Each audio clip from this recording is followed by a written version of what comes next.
দেখছেন টিভি9 বাংলা, আপনাদের সঙ্গে আমি মধুকর্পিতা। দেখুন, বদলের বাংলা এবারে পালা বদলের পুজো। কেন বলছি এই কথা? কেননা শহরে একের পর এক বড় পুজোর কমিটিতে বদল।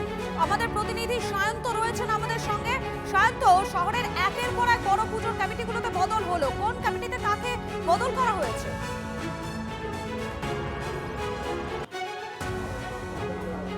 দেখো, পালা বদলের রাজ্যে কিন্তু একের পর এক যে বড় পুজো কমিটিগুলো রয়েছে সেগুলোর মাথা বদল হচ্ছে। আমরা দুদিন আগে দেখেছি সুরুচি সঙ্গের এর পুজো কমিটি থেকে বিশ্বাস ব্রাদার্স আউট, ঢুকলেন কে? দমদম উত্তরের বিধায়ক সৌরভ শিকদার। এবার যেটা হয়েছে কলেজ স্কোয়ারের পুজো, সেখানে দীর্ঘদিন ধরে সেখানে সভাপতির দায়িত্ব সামলেছেন কখনো সৌগত রায়, কখনো সোমেন মিত্র। এবার সে ঐতিহ্যশালী পুজো কমিটির মাথায় বসতে চলেছেন সভাপতি হয়ে শ্রমিক ভট্টাচার্য, রাজ্য বিজেপির সভাপতি তথা রাজ্যসভার সাংসদ। অর্থাৎ পালা বদলের রাজ্যে কিন্তু এবার এইটা একটা নতুন ট্রেন্ড, এবং সেই ট্রেন্ডেই কিন্তু দেখা যাচ্ছে একের পর এক পুজো কমিটিগুলো তাদের মাথায় হয় বিজেপি বিধায়ক বসছেন অথবা বিজেপির সাংসদ বসছেন। একই সঙ্গে তোমায় জানিয়ে রাখি, চেতলা অগ্রণী পুজো, সেই পুজোর মাথাতেও কিন্তু রাজ্যের এক বড় মুখ অর্থাৎ বিজেপি গভর্নমেন্টের একজন বড় মুখ তিনি কিন্তু বসতে চলেছেন। ফিরহাদ হাকিমকে তো হয়তো ছাঁটাই করছে না, তবে ফিরহাদ হাকিমকে কমিটিতে রেখে সেই মাথায় বসতে চলেছেন বিজেপির মন্ত্রিসভার এক বড় মুখ।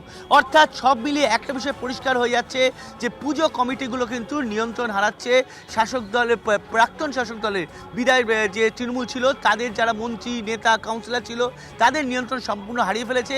এবার কিন্তু নিয়ন্ত্রণে আসছে সরাসরি গেরুয়ার শিবিরের বিধায়ক বা মন্ত্রীদের, এবং পুজো যাতে যেভাবে আগে জৌলুস নিয়ে হতো সেরকমই যাতে থাকে, এবং যে পরিমাণ বাজেট বরাদ্দ হতো তার থেকে আরও যেন বাজেট বরাদ্দ করা যায়, সব মিলিয়ে সব কিছু ভাবনা চিন্তা করেই পুজো কমিটির মাথাগুলোকে বদল করা হচ্ছে বলে পুজো কমিটিগুলোর তরফে দাবি করা হয়েছে।